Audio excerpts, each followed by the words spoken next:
Voici l'homme qui a mis le malaise du département d'État sur la place publique. Josh Paul a passé plus de 10 ans au ministère des Affaires étrangères des États-Unis, au service qui s'occupe des livraisons d'armes américaines aux pays étrangers. Mais depuis jeudi, pour lui, c'est terminé. Le 19 octobre, il publie cette lettre sur les réseaux sociaux, expliquant pourquoi il démissionne.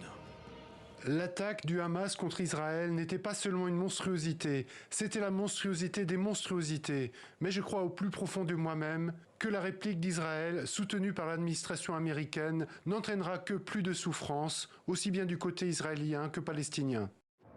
En désaccord avec la position de Washington vis-à-vis d'Israël, Josh Paul ne s'arrête pas là.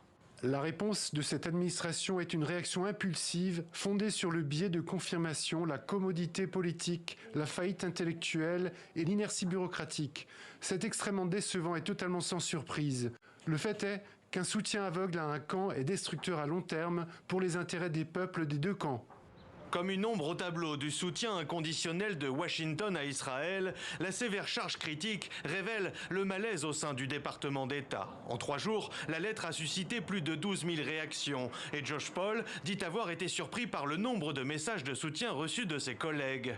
Des collègues qui depuis se répandent dans la presse américaine sous couvert d'anonymat, évoquant même une mutinerie en cours au moyen du canal de dissidence, un dispositif qui prévoit la possibilité pour les employés du ministère d'exprimer leurs doutes.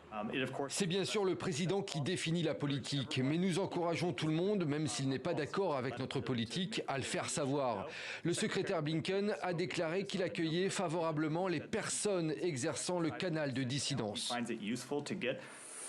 Une tentative d'éteindre l'incendie jugée visiblement insuffisante. De retour de son voyage en Israël et dans les pays arabes, Antony Blinken a envoyé une lettre aux employés de son ministère. Il y reconnaît l'impact qu'a sur eux la guerre entre Israël et le Hamas et que cette période n'est pas seulement difficile sur le plan professionnel, mais aussi sur le plan personnel.